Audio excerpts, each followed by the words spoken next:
What up, guys? What is up? I look tired today. Dang. Guess I've been working hard. We got my med school application boot camp going down right now.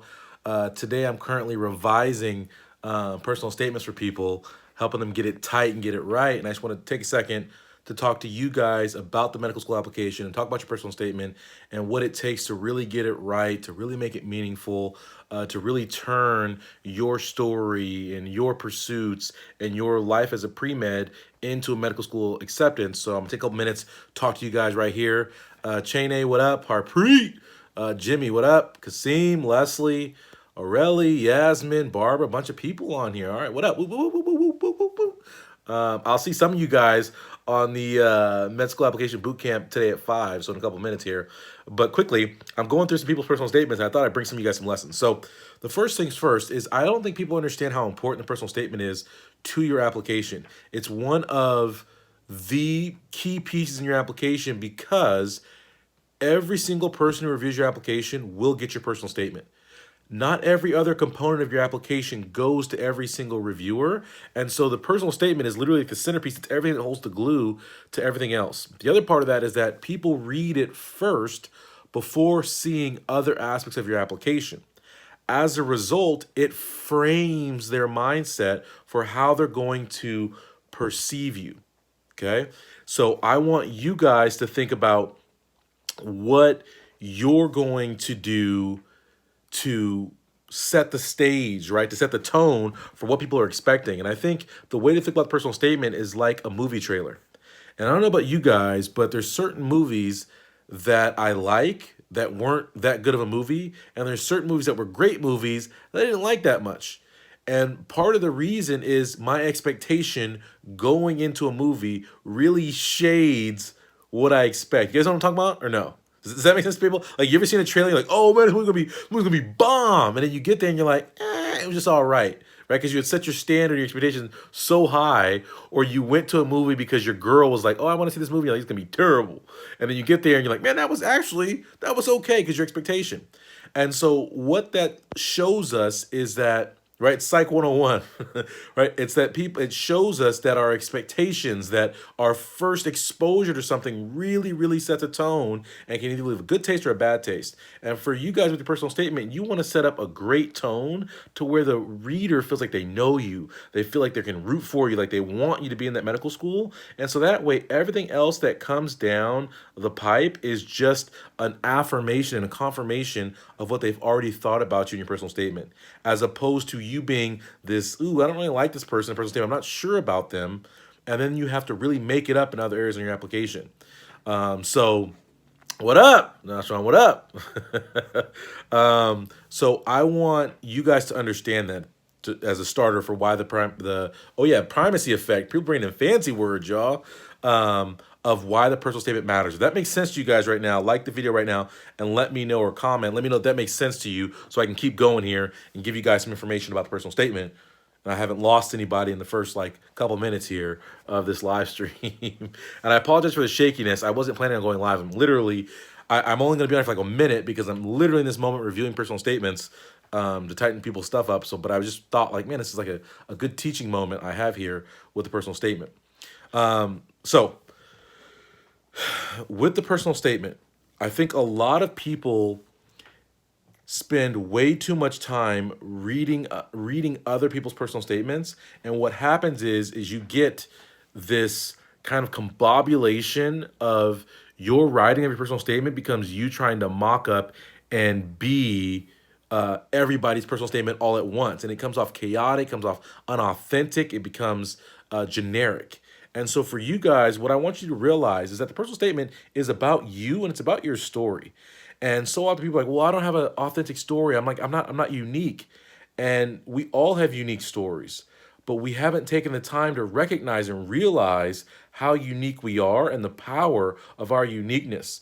And I think part of this comes from like the big issue we have in society of this self-esteem and this lack of esteem, this lack of individuality, where we feel like we have to be followers, and that we don't see the greatness of our individuality and of our person and of our stories and even of our failures and even of our setbacks and even of our, right? And some of you guys, and I see this sometimes, and actually one of the personal statements that I was reading, so I wanted to talk to you guys about it, was the student sent me the personal statement, but then in like the notes, they were like, listen, I don't know if I should go about this. Like, I'm really ashamed of where I come from and the poverty and what I had to go through. And I was trying to explain, like in my response to the student, that no, no, no, no, no. Never be ashamed of where you come from unless you haven't advanced beyond that. You see what I'm saying? That distance traveled. If you come from nothing and you stay nothing, then be ashamed. But if you have come from nothing, from the fire, from every obstacle, every setback possible, and you've come through that, shoot, be proud of that. And part of the way this, like as another way that I see this play out in the personal statement, is that sometimes people have stumbles in their career. So some people are non-traditional. Some people are people who have been out of the game for a little while. They botched pre-med. Now they're trying to make their way back to excellence on the application, right? They're trying to get their stuff together and they've worked and improved. And so they're afraid to mention their previous life. And I have to kind of caveat this in that you're not going to use the personal statement to telling yourself negatively. But what I mean is if you have had stumbles in your career that have literally shaped you and shook you to become the person you are, then bring that up. So talk about like, listen, you know what? I'm an extreme non-traditional. I'm 30 something years old and I've been out of the game for a while and I've come back. I've taken classes to prepare. And part of the reason I've taken this path and the reason I think I'd be a great doctor is because I've been on that side where I've struggled, where I was a pre-med, I wasn't focused, I wasn't dedicated, and I was doing all the wrong things. And I recognized the power that someone can have to turn your life around when I met this mentor who taught me this, that got me to this point to be this whole new person. And now I want to pursue medicine. That way I can be a voice for people who are having disease states, mental issues, whatever their issues might be, that, hey, you can be something different. You can manage your diabetes. You can manage your heart disease. You can manage these things. You can be a healthier, happier person. And so does that make sense to people? Like, I know it's grades, but it's not grades. It's the larger concept of that and how it's shaped you as a person. Because for you guys who have had those turnarounds, right, where my non-traditionals at, right?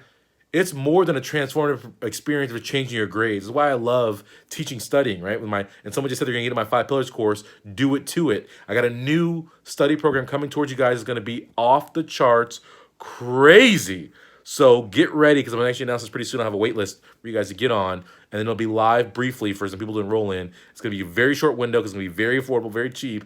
So I can't give it to everybody. So I want people to get in there. But I love working with students because to see someone's light bulb turn on where they're like, oh, snap, I can be smart, I can do well in classes, it not only changes their grades, it changes their whole outlook on life and who they are and how they attack things and how they go about things. So I really, really love working with students in that capacity. And so it's more than grades. And for you guys, you have to look beyond your experiences to see how they've helped you be more than you are and to grow. And if you feel what I'm saying right now, like the video, right? Jennifer just said exactly, right? Julian says he feels this, right?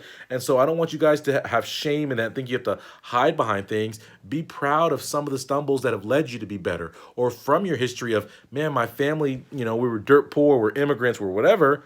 Shoot, let your immigrant flag fly and say how you've translated and transcended that experience.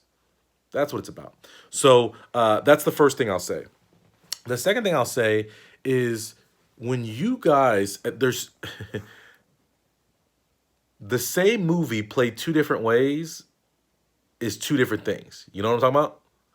Like Dumb and Dumber and then Dumb and Dumber Part 2. It's technically the same movie, but Dumb and Dumber 2 was horrible. It sucked. Dumb and Dumber Part 1 was the biz.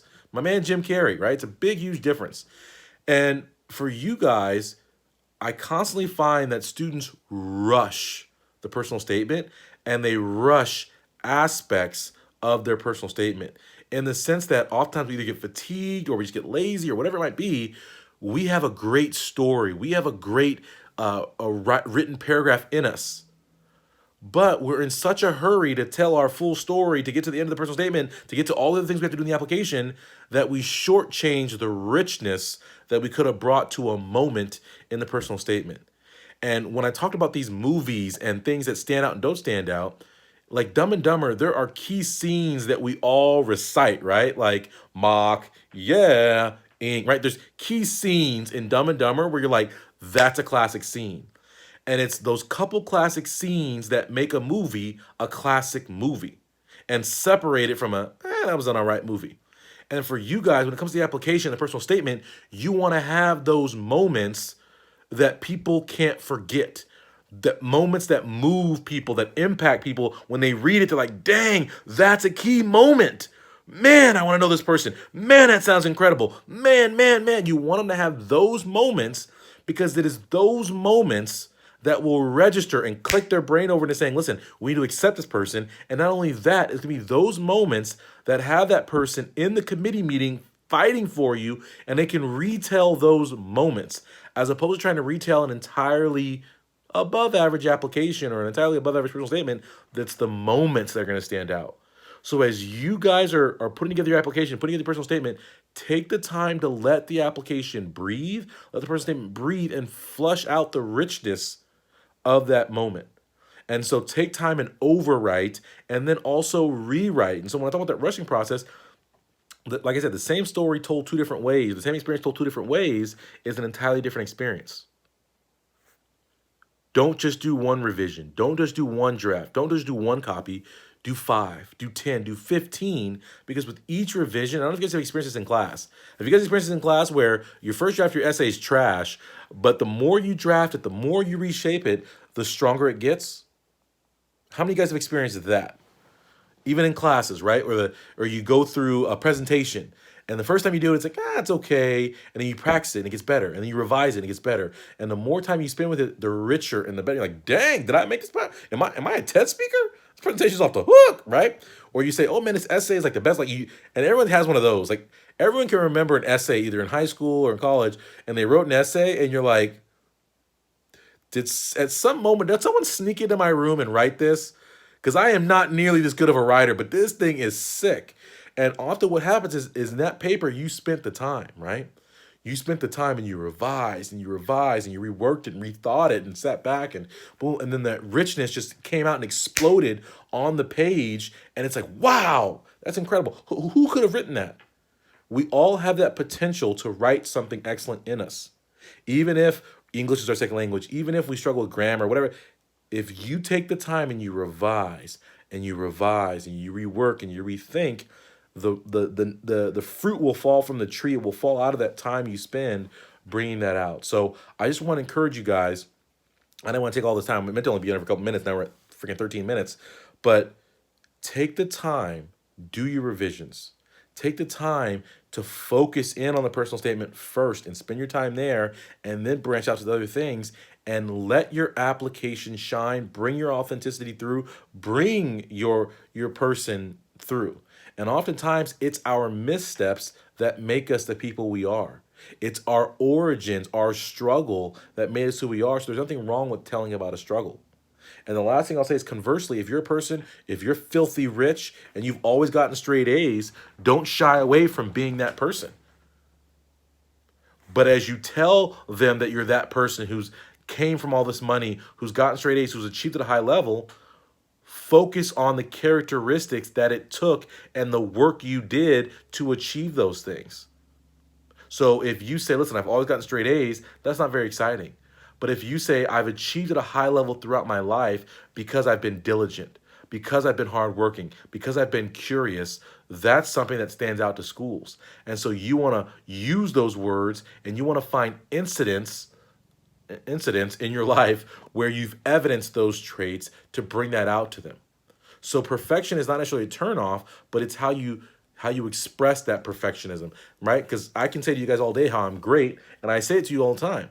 But then when I back it up with a story, you're like, okay, snap, he is great. And I like him for that greatness because that greatness came through a process, came through something that I admire.